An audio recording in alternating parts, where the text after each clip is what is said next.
सादर प्रणाम। मैं हूं हिमांशु द्विवेदी और स्वागत है आपका हमारी खास पेशकश चर्चा में आज हम लीक से हटकर बात करने की कोशिश कर रहे हैं।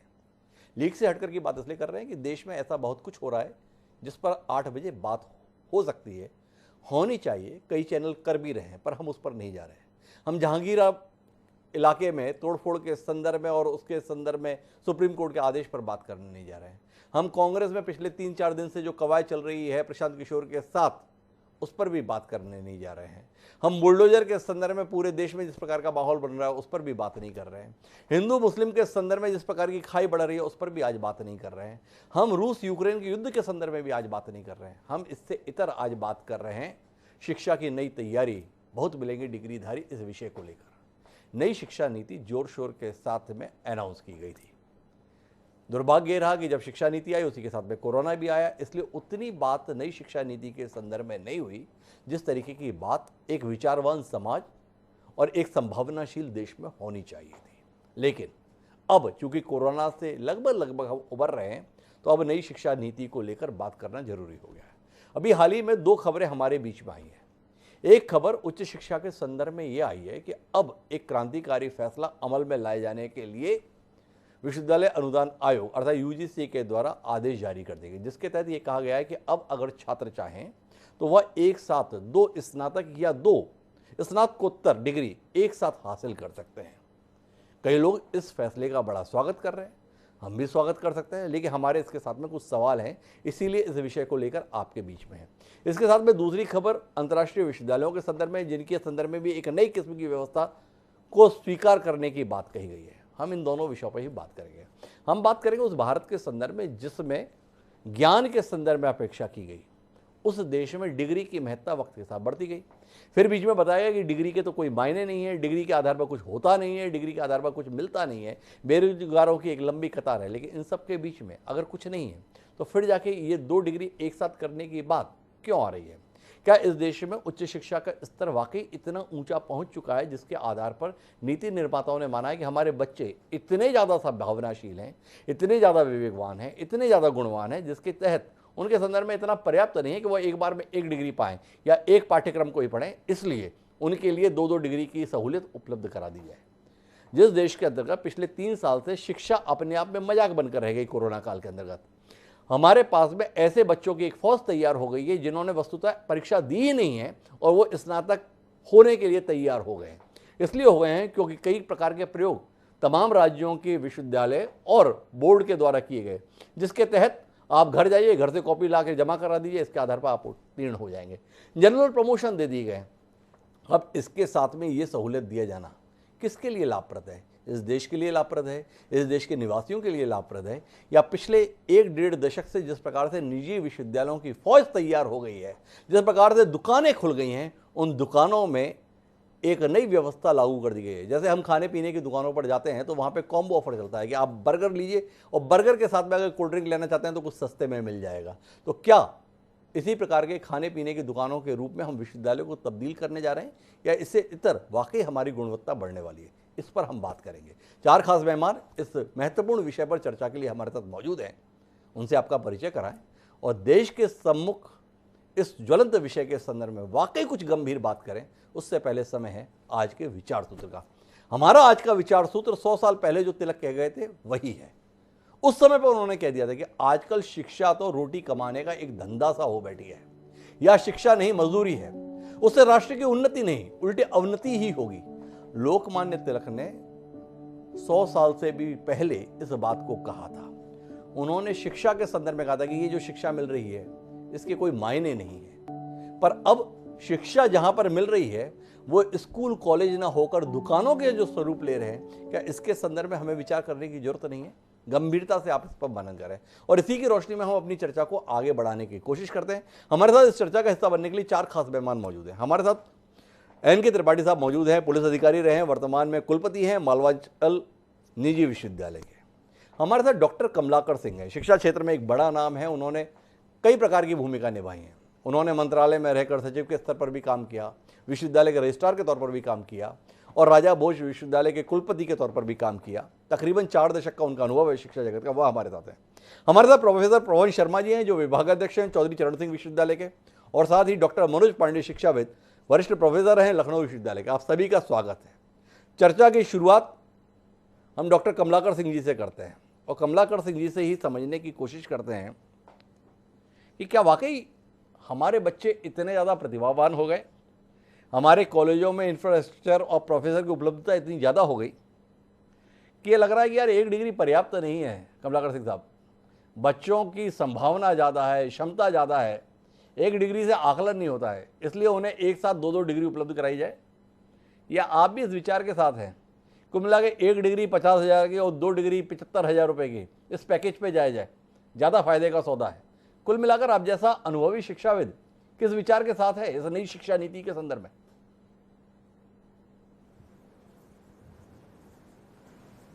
हिमांशु जी, धन्यवाद आपको हमें आमंत्रित करने के लिए। इस विषय पर एक महत्वपूर्ण मुद्दा जो आपने उठाया है, ये वास्तव में इस समय ये विचार विमर्श का मुद्दा है और शिक्षाविदों के बीच में चर्चा का विषय भी बना हुआ है जी। जो नेशनल एजुकेशन पॉलिसी 2020 अभी आई है, मैं उसका स्वागत तो करता हूं जी। उसमें कुछ खास बात ये इसलिए करता हूं कि ये पहले ये जो शिक्षा थी कंपार्टमेंटलाइज्ड थी शिक्षा। मतलब ये था कि इसको हम एक सीमित दायरे में रखते थे और कुछ ही विषयों का अध्यापन कराते थे। सपोज करिए यदि कॉमर्स वाला लड़का है तो कॉमर्स पढ़ेगा, साइंस वाला लड़का है तो साइंस पढ़ेगा, आर्ट्स वाला लड़का तो आर्ट्स पढ़ेगा, साइंस वाला ह्यूमैनिटीज नहीं पढ़ सकता जी। तो ऐसे इस जो नेशनल एजुकेशन पॉलिसी आई है ये ब्रॉड स्पेक्ट्रम में लाए हैं। ये तो समझ में आता है, एक स्वागत योग्य कदम है।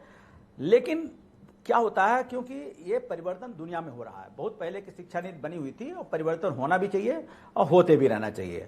अभी जैसा कि वर्तमान में आपने बताया कि 2 बिंदुओं पर इन्होंने यूनिवर्सिटी ग्रांट्स कमीशन ने 2 बिंदुओं पर बहुत महत्वपूर्ण निर्णय लिया है। पहला लिया इन्होंने कि छात्र डुअल डिग्री ले सकता है, मतलब 2 प्रकार के डिग्री प्राप्त कर सकता है।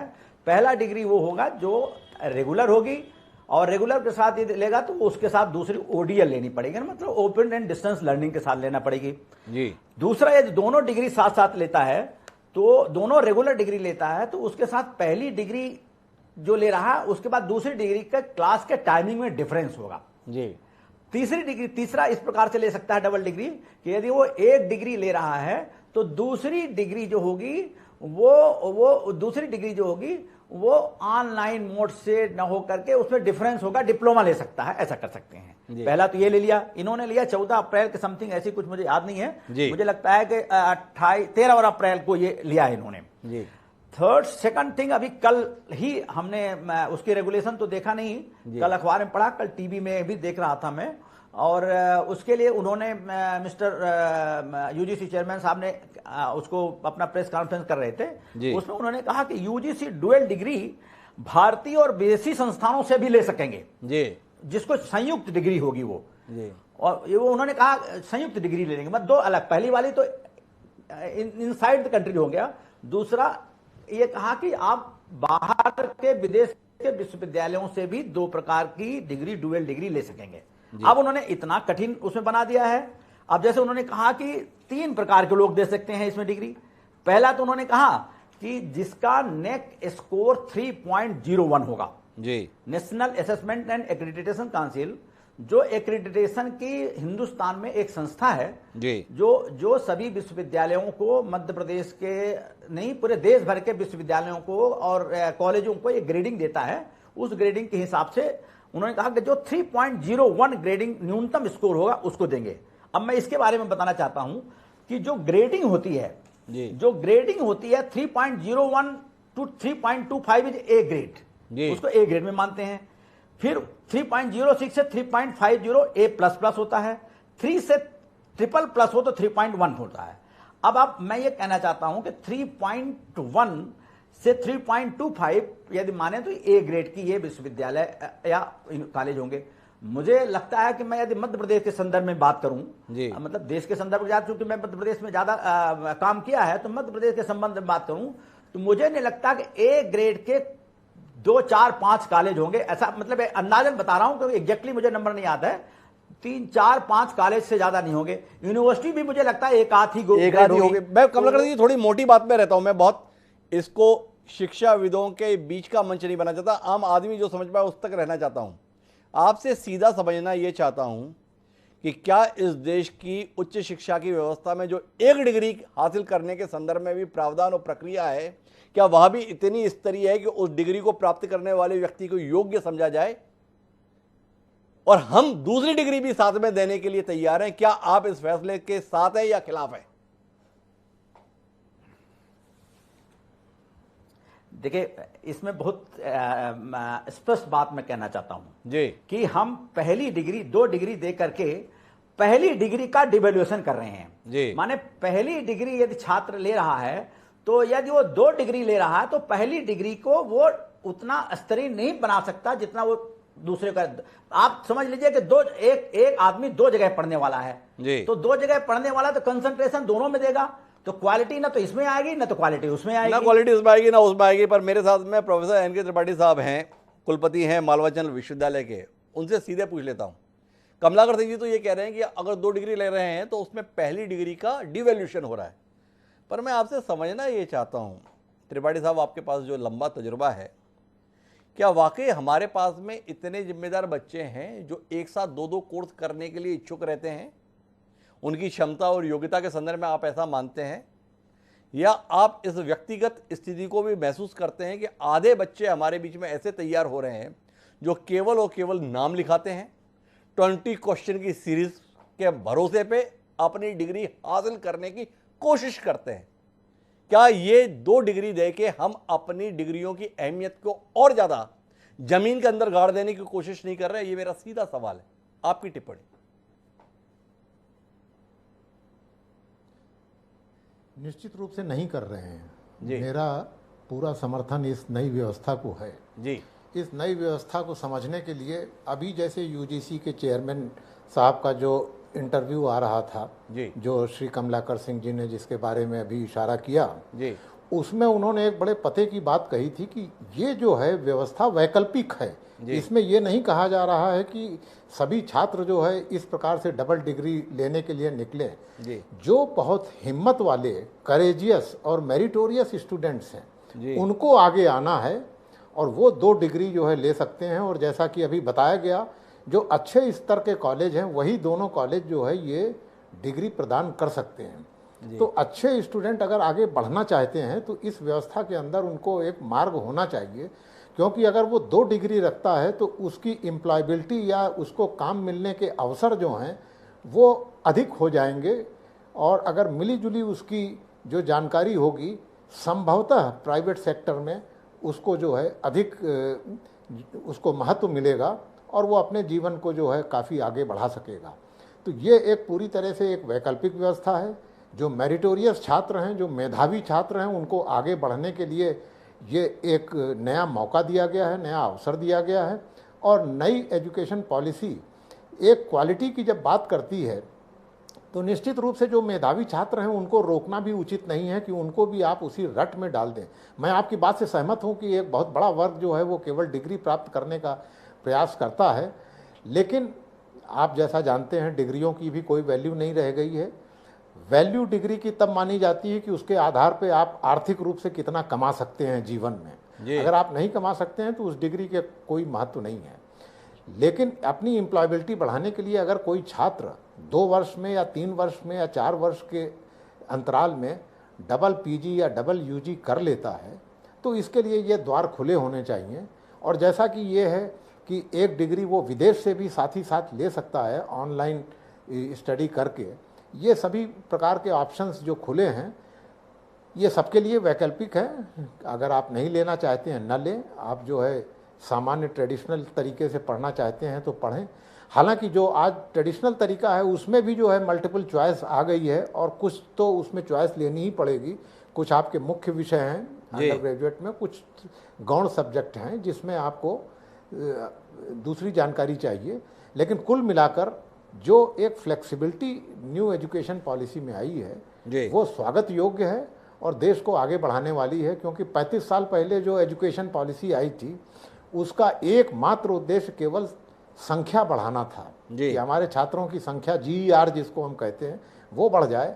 आज जब हम संख्या हमारी करीब 25-26%, एक चौथाई भारत जो है वो हायर एजुकेशन में पढ़ रहा है, जो इंटरमीडिएट, जो 12वीं पास करके निकल रहा है, उसको आगे बढ़ाने का भी आगे विचार है। लेकिन कुल मिला के गुणवत्ता बढ़ाने की बात है। आपने कहा ये दुकानें खुल गई हैं, जो निजी विश्वविद्यालय हैं या निजी जो हैं वो एक दुकान की तरह से काम कर रहे हैं। मैं इससे पूर्णतः असहमत हूँ। ये दुकानें नहीं हैं, ये भारत के शिक्षा व्यवस्था के पूरक हैं, क्योंकि सरकार जो है सबको शिक्षा प्रदान करने में असफल रही है। इसलिए निजी क्षेत्र को बुलाया गया है, बल्कि निजी क्षेत्र को हिचकिचाहट के साथ बुलाया गया है। खुल के उनको अभी काम करने नहीं दिया जा रहा है, जो अभी अपेक्षित है। और विदेश के जो हमारे विश्वविद्यालय हैं उनको भी आमंत्रित हम कर रहे हैं, लेकिन आधे मन से कर रहे हैं। इतनी ज़्यादा उनमें शर्तें लगा रहे हैं कि कोई आने के लिए यहाँ तैयार नहीं होता है। तो अपनी असहमति के साथ में और फैसले की सहमति के साथ में है त्रिपाठी साहब। मैं जाना चाहता हूँ डॉक्टर मनोज पांडे जी के पास, लेकिन उससे पहले एक सवाल मेरा आपके साथ में है। त्रिपाठी साहब, शिक्षा के उद्देश्य के संदर्भ में आपने बात की, मेरे पास दो विचार हैं शिक्षा के उद्देश्य के संदर्भ में। एक विलियम एस बरोज का है, जिन्होंने ये कहा था कि शिक्षा का उद्देश्य तथ्यों का नहीं, मूल्यों का ज्ञान प्राप्त करना है। तो हम कौन से मूल्य की बात कर रहे हैं और किसके मूल्य की बात कर रहे हैं? ये जो तमाम विश्वविद्यालय हैं, इन्हें मूल्य मिले इसके संदर्भ में, या जिन नैतिक मूल्यों के प्रति मनुष्य जीवन का आग्रह रहता है उनकी बात करें? एक सवाल तो मेरा ये है। दूसरा, पंडित जवाहरलाल नेहरू जो इस देश के प्रथम प्रधानमंत्री रहे, विचारक रहे, उन्होंने इलाहाबाद के दीक्षांत समारोह में ये कहा था कि विश्वविद्यालय का दायित्व मानवता, सहनशीलता, तर्क, विचारों का विकास एवं सत्य की खोज करना है। कहाँ है ये सब? डिग्री हासिल करना ही केवल उद्देश्य रह गया, और डिग्री देने की इतनी आतुरता है कि बच्चे 3 साल के अंदर एक डिग्री पर्याप्त नहीं है, ढंग से पढ़ लें और उस डिग्री के लिए अपने आप को पात्र साबित कर दें। इसका संकट है। हमने शिक्षाकर्मी व्यवस्था के अंतर्गत देखा कि जो लोग बीए और एमए की डिग्री लिए हुए थे, जब उनके क्लासरूम में गए बीच में शिक्षा की गुणवत्ता के अभियान के तहत, तो उन शिक्षकों को अपने नाम लिखने तक नहीं आए थे, वो डिग्रीधारी थे। ऐसे देश के अंदर अब डिग्री केवल अवधि के अंतर्गत थोक में मिलेगी, इसकी हामी आप कैसे कर पा रहे हैं त्रिपाठी साहब? मेरी जानने में दिलचस्पी है। और उस उद्देश्य के संदर्भ में क्या है जो शिक्षा के संदर्भ में बात कही जाती थी?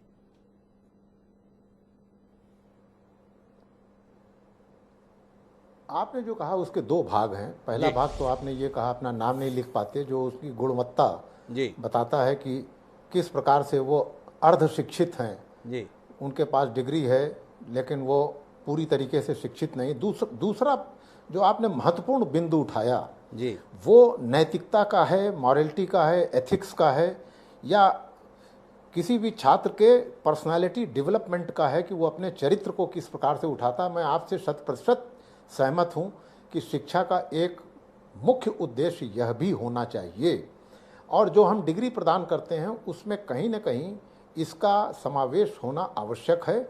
और इसको शिक्षाविदों को देखना पड़ेगा कि हम अपने छात्रों के अंदर किस प्रकार से नैतिक भावना उत्पन्न कर सकें मानवता के प्रति। जैसा पंडित जवाहरलाल नेहरू ने कहा जी, इलाहाबाद के दीक्षांत समारोह में, उसी विश्वविद्यालय में मुझे पढ़ने का अवसर भी मिला जी, कि मानवता के मूल्यों को निश्चित रूप से उठाया जाए, परंतु उसी के साथ साथ हमारा इतना विशाल देश है, आर्थिक समस्याएं हमारी मुख्य समस्याएं हैं जी। अगर हमारे छात्रों को आर्थिक उत्थान नहीं मिलेगा तो ना उनका व्यक्तिगत उत्थान हो पाएगा और ना ही देश का उत्थान हो पाएगा।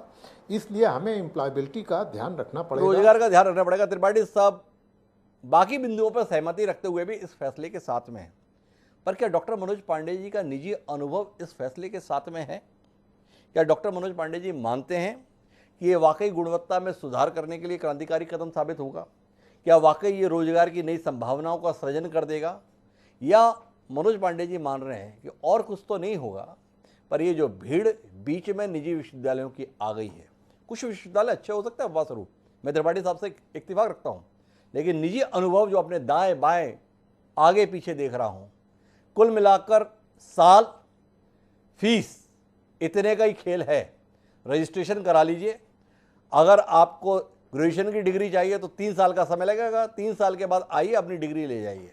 अब और सहूलियत है, एक डिग्री की कॉस्ट अगर 1.5 लाख थी, 2.5 लाख में 2 लीजिए, मनोज पांडे जी, आपसे जानना चाहता हूं, कितनी चिंता है आपको इस फैसले के साथ में? या आपको लग रहा है साहसिक फैसला है, सबको खड़ा होना चाहिए, आपको इस बात का अफसोस होना चाहिए, आप ऐसे दौर में पढ़ाई नहीं किए, नहीं तो आपके हिस्से में भी 4-6 डिग्रियां अतिरिक्त होती। इस बात का कोई मलाल आपके हृदय में है कि ऐसे क्रांतिकारी फैसले आपके दौर में नहीं लिए गए?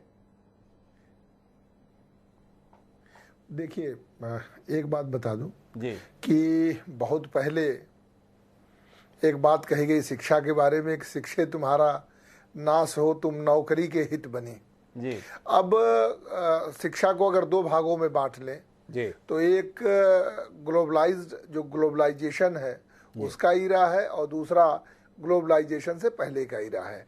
पहले हम शिक्षा को नैतिकता, नैतिक मूल्यों और समाज में परिवर्तन और समाज में उसके परिमार्जन के लिए दिया करते थे। आज शिक्षा पकौड़ा तलने के लिए दी जा रही है। हम ये मान के चलते हैं कि हमें अपने विद्यार्थी को शिक्षा कम और रोजगार ज़्यादा देना है, पहली बात। दूसरी बात कि पहले राजनीतिक दलों को, देखिए राजनीतिक इच्छा शक्ति से बहुत सारे कार्य किए जाते हैं, तो आज जो डिग्री दी जा रही है वो डिग्रियां केवल इसलिए दी जा रही है कि एक तो सरकार, पहले सरकार कहती थी GER बढ़ाओ, जो अभी हमारे एक साथी कह रहे थे GER की बात कर रहे थे। दूसरा, अब सरकार का ध्यान इस पर है और सरकार अब ये कह रही है कि नहीं, रोजगार दो और रोजगार के लिए डिग्रियों को बांटो। NEP लागू हो गई, CBCS भी लागू हो गया, चॉइस बेस्ड क्रेडिट सिस्टम भी लागू हो गया, बहुत सारी चीज़ें। इंफ्रास्ट्रक्चर पर तो कोई बदलाव नहीं हुआ, लेकिन हम डिग्री देने के संसाधन बनते जा रहे हैं। और अगर देश स्तर पर आप देखें तो यदि देश में जो हमारे केंद्रीय या राज्य विश्वविद्यालय हैं सारे देश में, तो उनकी तुलना में निजी विश्वविद्यालय और निजी शैक्षणिक संस्थान बहुत खुल गए हैं। तो इन निजी शैक्षणिक संस्थानों को, निजी विश्वविद्यालयों को चलाने की जिम्मेदारी भी भारत सरकार की है। भारत सरकार धीरे धीरे या राज्य सरकारें धीरे धीरे पदों को समाप्त कर रही हैं। और राज्य सरकारें, पहले राजनीतिक रूप से एक स्लोगन हुआ करता था कि चिकित्सा, शिक्षा और रोटी, कपड़ा और मकान, चिकित्सा, शिक्षा, इसकी जिम्मेदारी सरकारों की है। लेकिन सरकारें अब अपने इस दायित्व से पीछे हटना चाहती हैं। 2 डिग्री दे करके, और अभी हमारे एक विद्वान साथी कह भी रहे थे कि प्राइवेट सेक्टर की नौकरियां दी जानी चाहिए या देने के लिए इस तरीके की डिग्रियां दी जाती है। बात सही है कि इस ग्लोबलाइज्ड एरा में केवल और केवल वो, उनका ये भी कहना था हमारे साथी का कि भाई बड़ा बुरा लगता है अगर डिग्री है और डिग्री के साथ यदि किसी भी प्रकार का रोजगार नहीं मिलता तो आपकी सारी डिग्री बेकार।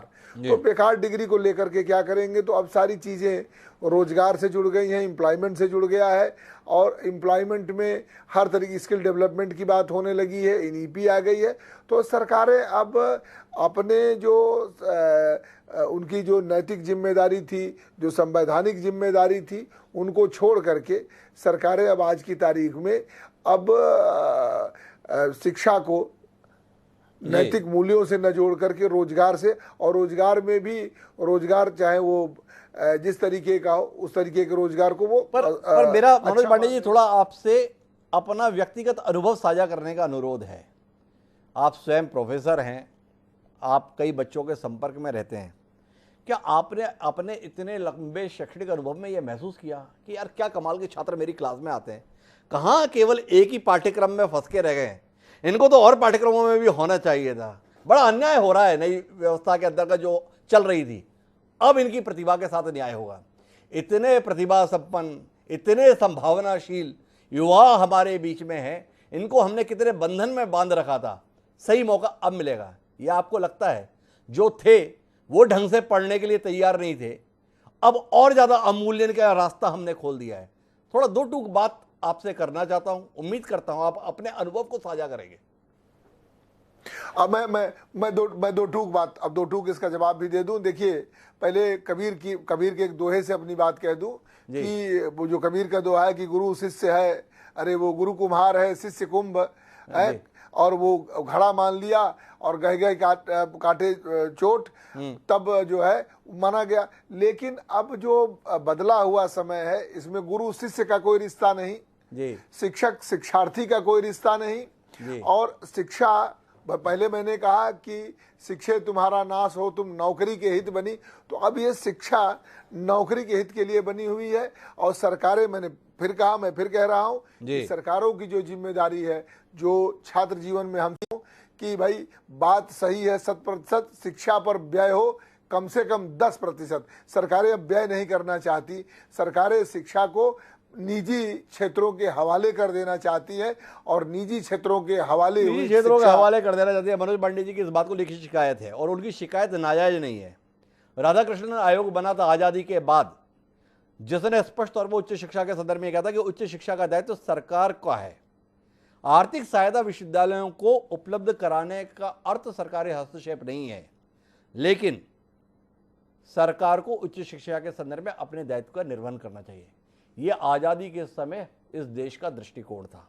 पर गुजरते गुजरते 1992 में यूजीसी द्वारा गठित डॉक्टर के पुनैया की समिति जो आई, उसने सारी संस्कृतियां निजीकरण के हवाले कर दी। माना गया निजी क्षेत्र जो है शिक्षा के क्षेत्र में क्रांतिकारी परिवर्तन लाएगा।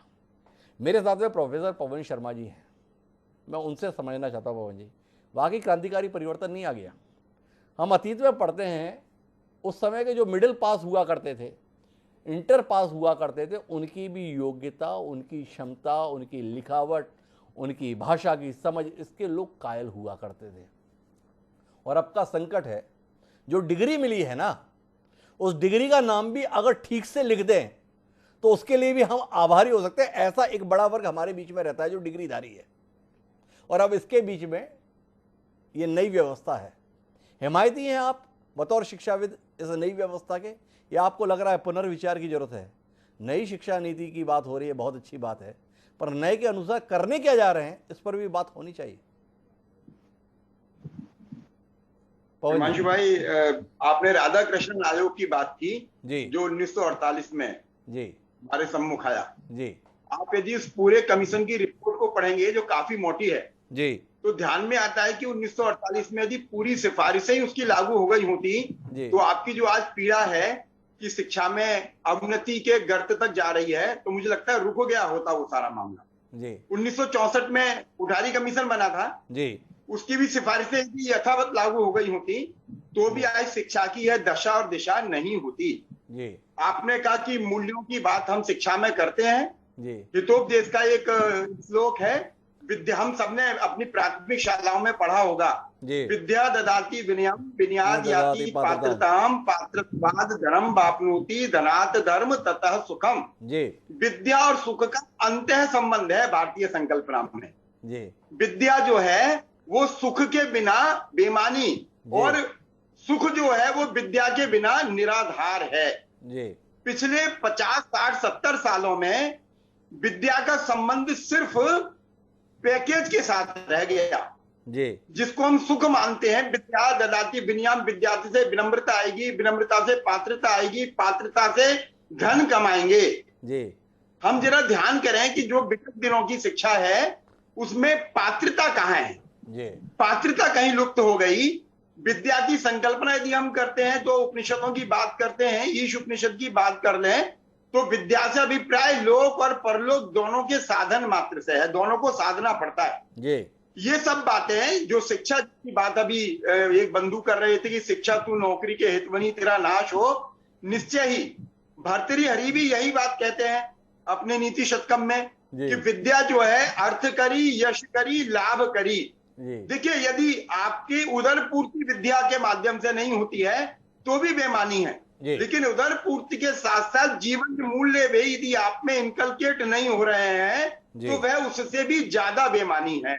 पिछले दिनों की जो शिक्षा व्यवस्था है, अभी 2020 में जो राष्ट्रीय शिक्षा नीति 2020 आई है उसके बारे में एकदम कोई भी निर्णय कह देना। अभी आपके कैप्शन में देख रहा था, आपका कैप्शन भी बता रहे थे कि 2012 के लगभग भी ये प्रयास शुरू हुए थे ड्यूअल डिग्री के, और दिल्ली विश्वविद्यालय और जामिया मिलिया दोनों विश्वविद्यालयों की मिलाकर भी एक संयुक्त डिग्री दी जाने की बात प्रचलन में आई थी, जो धरातल पर भी उतर आई थी। ये सही है जी।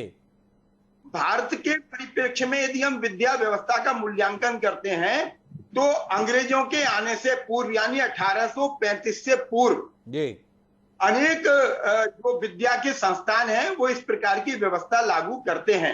अभी त्रिपाठी जी बोल रहे थे कि ये जन सामान्य के लिए कंपलसरी नहीं है, ये मैंडेटरी नहीं है कि हर आदमी 2 डिग्री लेगा ही लेगा। मैं एक छोटा सा उदाहरण देता हूं। हमारे यहाँ सेना में भर्ती होती है, बहुत अर्ली स्टेज पर भर्ती हो जाती है, 12वीं के बाद ही विद्यार्थी सेना में चला जाता है। आपको ध्यान में होगा, सभी विद्वान हैं, कि सेना में जाकर वो सेना की अपनी जो रैंक होती है उसकी भी पढ़ाई करता है, उसका भी एग्जाम पास करता है और उसके समानांतर वो ग्रेजुएशन की डिग्री भी कंप्लीट करता है।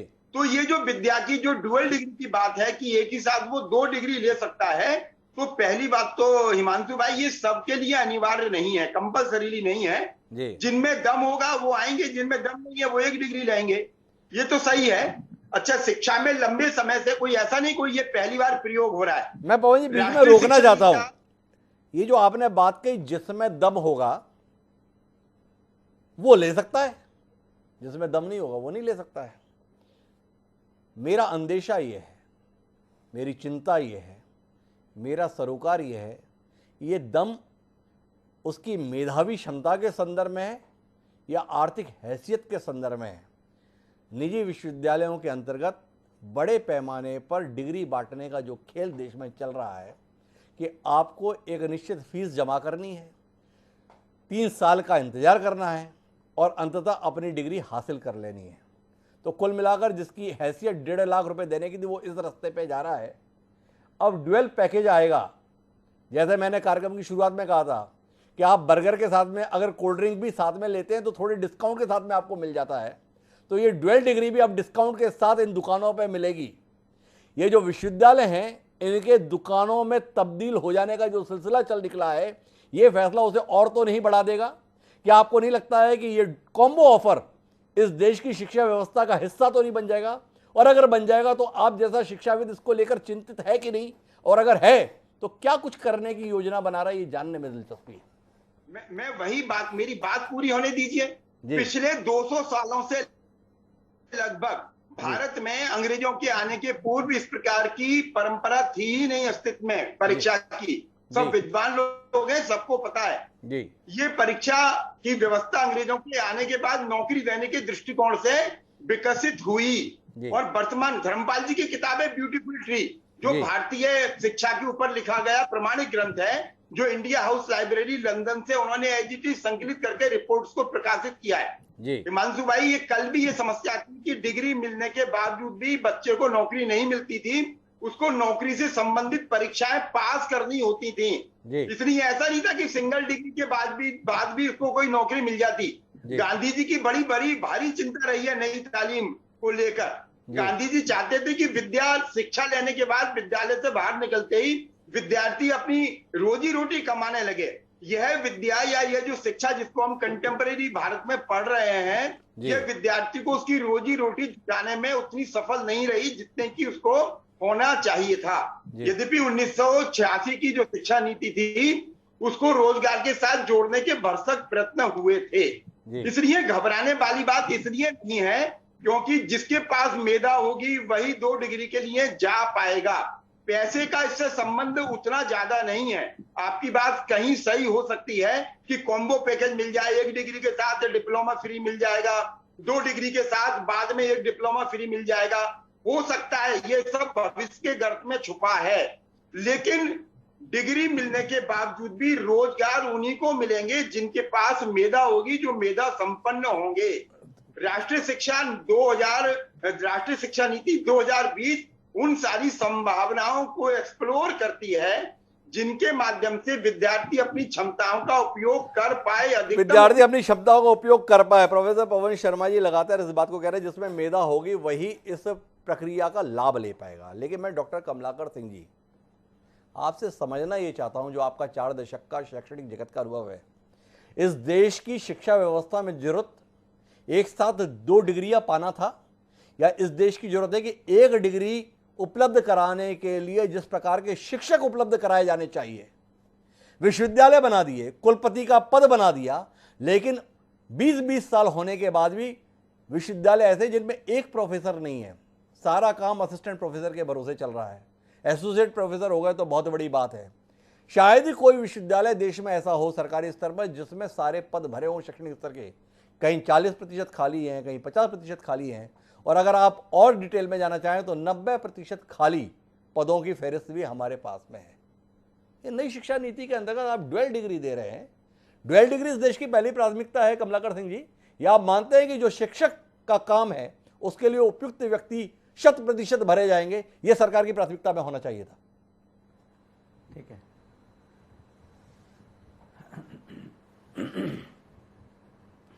जी कमलाकर जी, ये बहुत ही बढ़िया सवाल किया हिमांशु जी आपने जी। ये क्या है कि पहली बात जो शुरुआत में कहा जी, पहली बात ये जो कही गई थी कि जिसमें दम होगा वो जाएगा, और हर जरूरी नहीं है जी। देखिए, कोई भी नीति या पॉलिसी बनती है डेमोक्रेसी में तो कुछ दम वाले लोगों के लिए नहीं बनती है जी। वो कॉमन के लिए बनती है, सर्वहित के लिए बनती है, सभी छात्रों के लिए एक समान बनती है जी। वो मैं कहना चाहता हूं। नंबर 2 ये है कि हमारे हिसाब से जो ये डुअल डिग्री की बात कर रहे हैं, पहले भी क्या होता था कि लड़का एक डिग्री कर लेता था, एक सर्टिफिकेट कोर्स कर लेता था, तो उसमें क्या होता था कि उसकी क्वालिटी बनी रहती थी उसमें, क्योंकि एक छोटा प्रोग्राम रहता था, एक बड़ा प्रोग्राम रहता था, तो वो चलता रहता था, उसमें कोई बात नहीं। ये जो नई शिक्षा नीति आई है 2020, ये बेसिकली कंपार्टमेंटलाइज से हट करके दूसरा ये करना चाहती है, वोकेशनलाइज करना चाहती है। हमारे मित्रगण बैठे हुए हैं, सभी वरिष्ठ लोग हैं, मैं ये सब जानते हैं कि higher education basically research and development के लिए होता है। शुरू से जो ये रहा कि उच्च शिक्षा उन्हीं को लेना चाहिए था जो शोध और विकास की ओर ज्यादा जाना चाहें। अभी हम क्या करना शुरू कर दिए हैं कि अब हम इसको केवल वोकेशनलाइजेशन की तरह कर रहे हैं, तो हर चीज में वोकेशनलाइजेशन, हर चीज में वोकेशनलाइजेशन। आपने अभी पढ़ा होगा, मैं एक दिन पढ़ रहा था, पिछले दिनों वैश्विक स्तर पर एक चर्चा हुई है एक वर्ल्ड लेवल पर चर्चा हुई है, और उसमें लिखा गया कि भारतवर्ष में तो पढ़े लिखे लोगों की संख्या बढ़ रही है, लेकिन विशेषज्ञता का अभाव देखा जा रहा है। ये वैश्विक स्तर पर एक चर्चा हो रही है।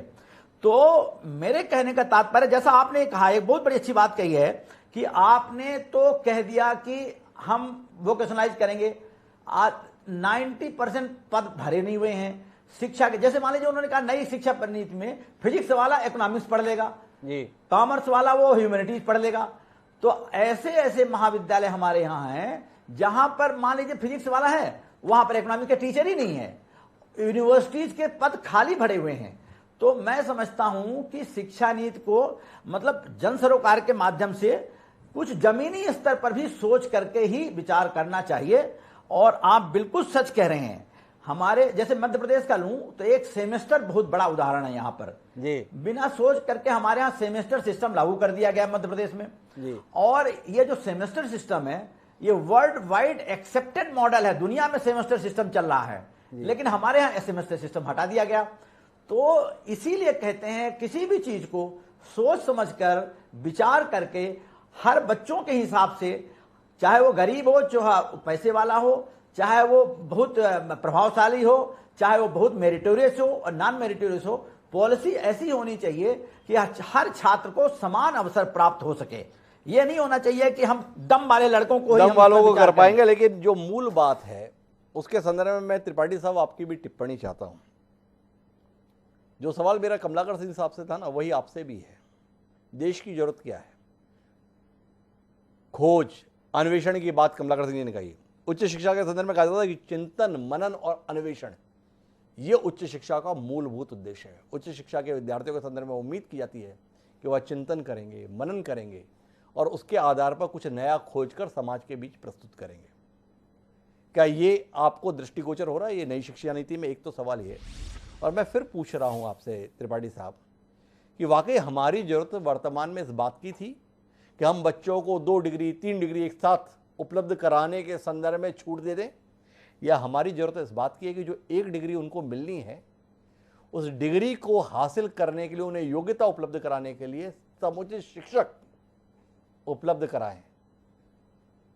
सारे के सारे डिपार्टमेंट खाली पड़े हुए हैं, फिर भी डिग्रियां दी जा रही हैं।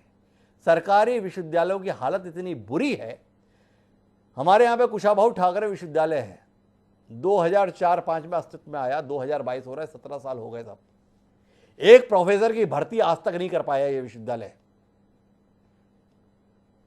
ऐसी हालत के बीच में 2 डिग्री 3 डिग्री ग्रेजुएशन की भी लीजिए, पोस्ट ग्रेजुएशन की भी लीजिए, मजाक कर रहे हैं? क्या कर रहे हैं हम लोग अपने बच्चों के साथ? कुछ कहेंगे त्रिपाठी साहब? हम बहुत कुछ कह सकते हैं। हिमांशु जी, आपका जो कंसर्न है वो बिल्कुल उचित है कि हम क्या कर रहे हैं और हम भविष्य में किधर जाएंगे। 2-3 बातें हैं। आपने जो कहा, पहले आपने कहा कि ये प्राइवेट यूनिवर्सिटीज़ और कॉलेजेस दुकान बन गए हैं। अभी आप कह रहे हैं कि जो सरकारी स्कूल हैं, सरकारी कॉलेजेस हैं, वो भर्ती नहीं कर पा रहे हैं। शिक्षा का स्तर दोनों जगह जो है वो बहुत ही दयनीय हो रहा है, चाहे सरकारी हो चाहे गैर सरकारी हो। इसलिए किसी एक सेक्टर को कुछ कहना उचित नहीं है, क्योंकि सरकार, आप जानते हैं, हर चीज़ को मिसमैनेज करती है। सरकारी तंत्र जो है वो एक ब्यूरोक्रेसी के तरीके से चलता है। इसलिए जहाँ पद खाली हैं वो पद खाली हैं, कहीं ट्रांसफ़र नहीं हो पा रहा है, कहीं कुछ नहीं हो पा रहा है, कहीं भर्ती नहीं हो पा रही। आप पीएससी से हर वर्ष प्रोफेसर नहीं भर्ती कर पा रहे हैं। 15-20 साल बाद एक बार आप जागते हैं और फिर आप 4-6 हज़ार एक साथ भर्ती करते हैं, तो वहाँ भी बड़ी दयनीय स्थिति है। प्राइवेट कॉलेजेस की भी मैं बात आपसे सहमत हूँ कि बहुत से ऐसे हैं कि पैसा दिया आपने और 2 साल बाद 3 साल बाद वो तो गुणवत्ता बढ़ाने की दोनों जगह आवश्यकता है। उसके लिए ईमानदारी से प्रयास होने चाहिए। और कमलाकर सिंह जी ने शुरू में बड़े पते की बात कही थी कि जो नैक हमारा आ गया है, एक्रेडिटेशन सिस्टम, वो ईमानदारी से अगर काम करे तो हमारी गुणवत्ता बढ़ेगी और छात्र जो है वो नैक के जो ग्रेडेशन है उसके हिसाब से ही वो यूनिवर्सिटी और कॉलेजेस का अपना समन्वय करेगा। दूसरी बात, आपने कहा कि छात्र को क्या 2 डिग्री दी है, 3 डिग्री दी है। देखिए, शिक्षा ऐसी होनी चाहिए जिसमें हर एक को अपना व्यक्तित्व और अपनी मेधा को सर्वोच्च स्तर पर ले जाने के लिए मार्ग खुले हों। जी, हमें जबरदस्ती किसी के औसत के साथ चलने के बजाय, अगर मुझमें मेधा है तो मुझको आगे बढ़ने का अवसर मिलना चाहिए। तो ये अवसर प्रदान करने की सुविधा सबको होना चाहिए। जो अवसर के साथ उसको प्रयोग करना चाहता है वो करे। जी, प्राइवेट यूनिवर्सिटीज़ के बारे में मैं आपको एक तथ्य सामने रखना चाहता हूँ। विश्व स्तर में आज जो हमारी 10 टॉप मोस्ट यूनिवर्सिटीज़ हैं, 10 टॉप मोस्ट यूनिवर्सिटीज़ हैं, उनमें से 7 प्राइवेट हैं। 7 universities are in the world top most list. Bharat क्यों नहीं उत्पन्न कर सकता है private universities of that level? क्योंकि हमारा तंत्र ऐसा है, जो सरकारी एजेंसियां जांच करने जाती हैं, जिस प्रकार से जांच होती है उनकी, जिस प्रकार से छात्र और जिस प्रकार से सामाजिक हमारी व्यवस्था है। आपने कहा हमारे नैतिक मूल्य कहाँ हैं? छात्रों को नैतिक मूल्य हम कैसे सिखाएंगे? छात्र 45 मिनट के लेक्चर में नैतिकता नहीं सीख पाएगा। नैतिकता सिखाने की जिम्मेदारी पूरे समाज की है। उस पिता की कोई जिम्मेदारी नहीं है जो अपने बच्चे को एक जगह भर्ती करा के 3 साल के बाद उसके लिए डिग्री लेके आ जाता है। उस पिता की नैतिकता कहाँ है? नहीं, उस पिता की नैतिकता कहाँ है? इसी समाज में वो भी रह रहा है। वो चाहता है एन केन प्रकारण हमारे लड़के को डिग्री मिल जाए, उसके लिए वो पैसा भी खर्च करने को तैयार। तो जब तक पूरे समाज में नैतिक मूल्य नहीं बढ़ेंगे, ये कहना कि केवल टीचर जो है वो लड़के में नैतिकता डाल देगा या शिक्षा व्यवस्था डाल देगी, ये संभव नहीं है। तो त्रिपाठी साहब चीज़ों से इत्तेफाक रखते हैं, साथ में ये भी बता रहे हैं कि निजी क्षेत्र का काम कितना बेहतर है। निजी क्षेत्र के संदर्भ में वर्ल्ड में प्राइवेट यूनिवर्सिटी जो परफॉर्म कर रही हैं, भारत में भी निजी क्षेत्र में बेहतर प्रदर्शन करने वाली संस्थाएं मौजूद हैं। नरसिंह मोहन जी के संदर्भ में बात करें, अशोका यूनिवर्सिटी के संदर्भ में बात करें, मणिपाल के संदर्भ में बात करें, तो ऐसे शैक्षणिक संस्थान भी हैं जो देश में गुणवत्तापूर्ण शिक्षा देने के लिए पहचाने जाते हैं। लेकिन महत्वपूर्ण सवाल है कि देश की सरकार के द्वारा एक लंबे विमर्श के बाद एक नीति लाई गई और बताया गया कि ये क्रांतिकारी फैसला है। और मैं मनोज पांडे जी आपसे जानना चाहता हूं कि क्या ये क्रांतिकारी फैसले में पहला ऐलान इस बात का नहीं होना चाहिए था कि इससे समयबद्ध तरीके से, चरणबद्ध तरीके से, एक निश्चित समय सीमा के अंदर हम सुनिश्चित करेंगे कि किसी भी विश्वविद्यालय में कोई पद खाली ना रह जाए? ये छात्रों का ज्यादा भला करता, या छात्रों को हम ये छूट देंगे कि भाई जितनी चाहो उतनी डिग्री आप एक साथ कर ले सकते हो? हमने व्यवस्था दे दी कि देखिए शिक्षा के अंदर का आप 2 डिग्री एक साथ ले सकते हैं, बस उनके पाठ्यक्रम के समय में अंतर होना चाहिए।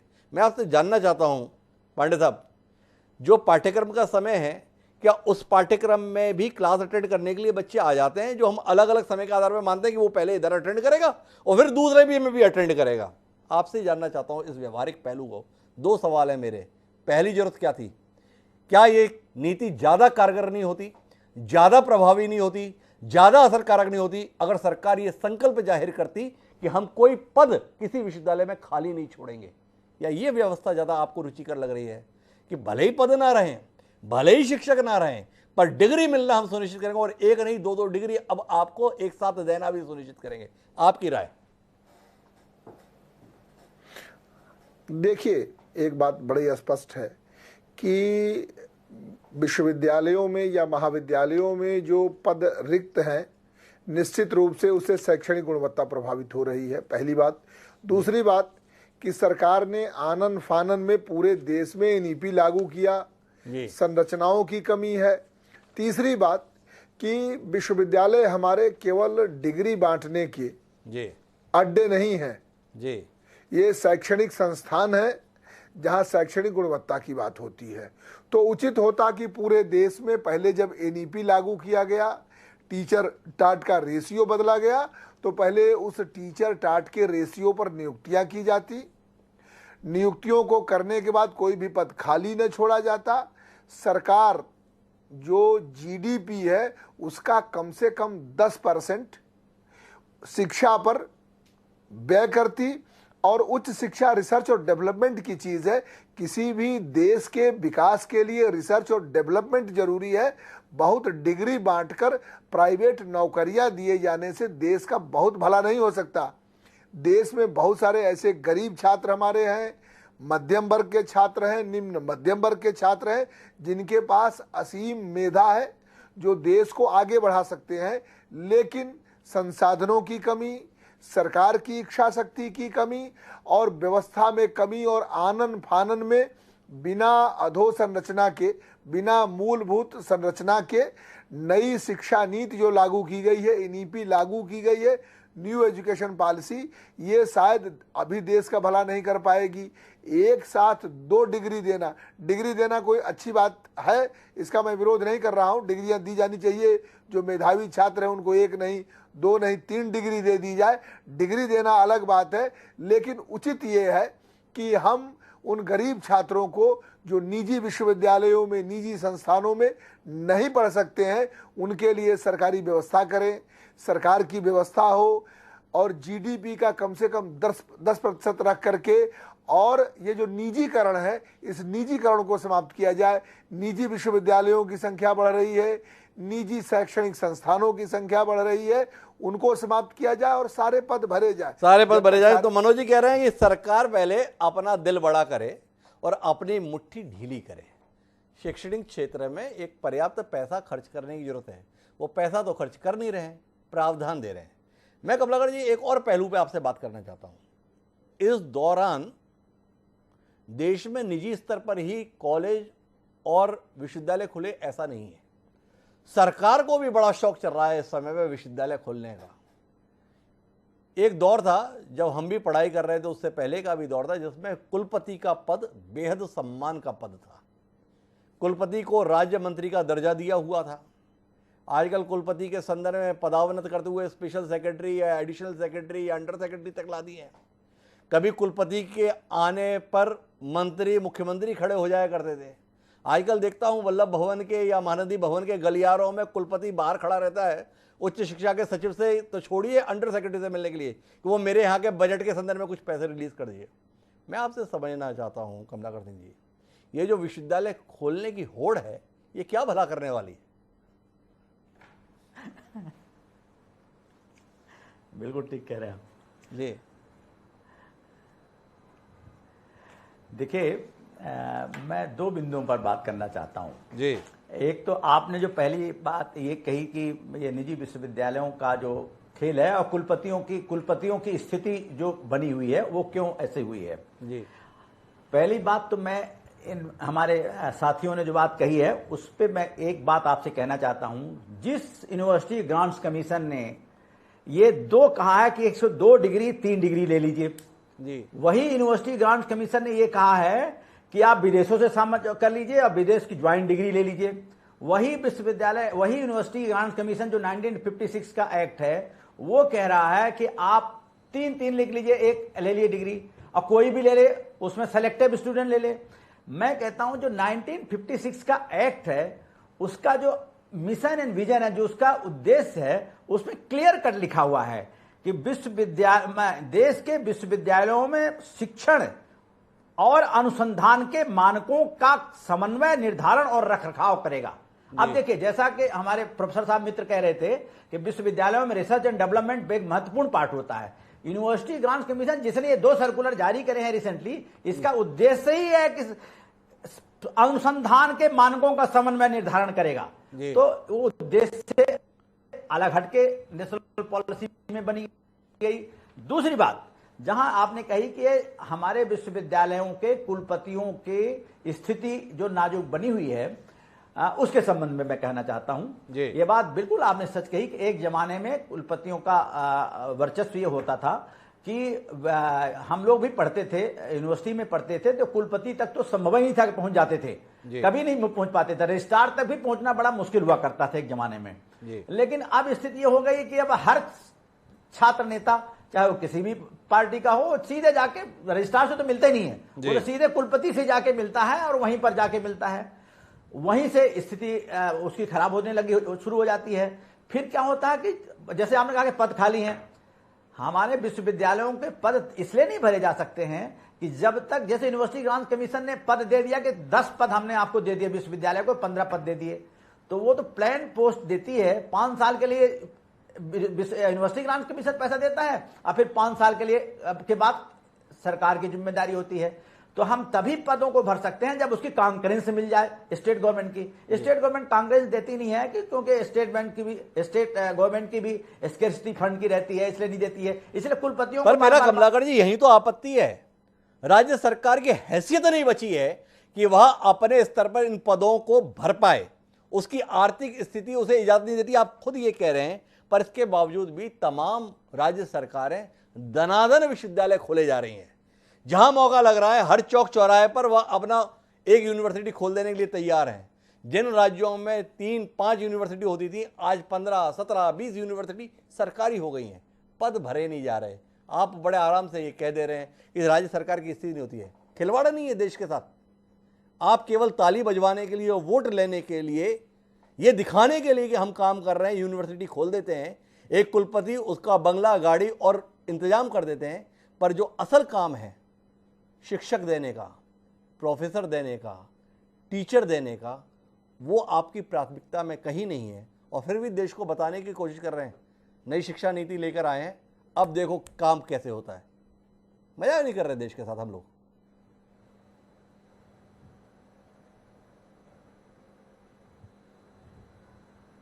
जी कमलाकर जी, ठीक कह रहे हैं आप। देखिए, एक बात जो आपने कही है कि एक तो पहली बात यह है कि जी आपने बिल्कुल सही कहा कि हम दनादन यूनिवर्सिटी, प्राइवेट यूनिवर्सिटी खोले जाते रहे हैं, प्राइवेट कॉलेज खोले जा रहे हैं, कॉलेजेस खोले जा रहे हैं, सरकारी विश्वविद्यालय खोले जा रहे हैं। ये जो मैंडेट है ये, और उसको फिर यूनिवर्सिटी ग्रांट्स कमीशन मान्यता भी दे देती है, सेक्शन 2 में भी कर देती है, 12 में कर देती है। सब सारी जो रेगुलेटरी बॉडीज हैं, जो रेगुलेटरी बॉडीज हैं जिनको क्वालिटी चेक करना चाहिए, वो रेगुलेटरी बॉडी भी अपना काम ठीक से नहीं कर पा रही हैं, ताकि उनके सभी के स्टैंडर्ड बना रहे। एक बात से मैं ये सहमत हूं कि सभी निजी विश्वविद्यालय बुरे नहीं हैं। आपने जैसा कहा कि बहुत सारे देश के विश्वविद्यालय हैं, जो निजी विश्वविद्यालय हैं, जो बहुत अच्छा काम कर रहे हैं, ये बिल्कुल सच है। जैसा आदरणीय त्रिपाठी जी कह रहे थे कि दुनिया के बहुत सारे बड़े विश्वविद्यालय जो हैं, वो जो टॉप 10 के विश्वविद्यालय हैं, वो निजी विश्वविद्यालयों की भागीदारी, निजी लोगों के भागीदारी से ही बने हुए हैं। बिल्कुल सच बात है, दुनिया के बड़े विश्वविद्यालय जो हैं वो बने हुए हैं। लेकिन वर्तमान में जिस तरह से हमारी गति नंबर बढ़ाने के विश्वविद्यालयों की और निजी विश्वविद्यालयों की बढ़ रही है, तो वो उचित नहीं है। मेरा अपना व्यक्तिगत मानना यह है कि इस पर थोड़ा सा देखना चाहिए कि किस जगह कितनी जरूरत है। तो कुल मिलाकर अंकुश लगना चाहिए। कमलाकर सिंह जी वाकई इस बात के साथ में है। मैं आखिरी टिप्पणी के लिए एक बार फिर एनके त्रिपाठी साहब के पास में आना चाहता हूं, और त्रिपाठी साहब आपसे आपके अनुभव के आधार पर समझना चाहता हूं। नई शिक्षा नीति बड़ी उम्मीद के साथ में तैयार की गई, काफ़ी अन्वेषण के बाद तैयार की गई, शोध के साथ तैयार की गई और बहुत सारी उम्मीदें सरकार और देश दोनों की इस शिक्षा नीति से है। क्या आपके जहन में कोई विचार है कि शिक्षा नीति के अंतर्गत चरणबद्ध पहला काम ये होना चाहिए और उसके बाद ये वाला काम होना चाहिए? आपकी टिप्पणी, इस कार्यक्रम की आखिरी टिप्पणी।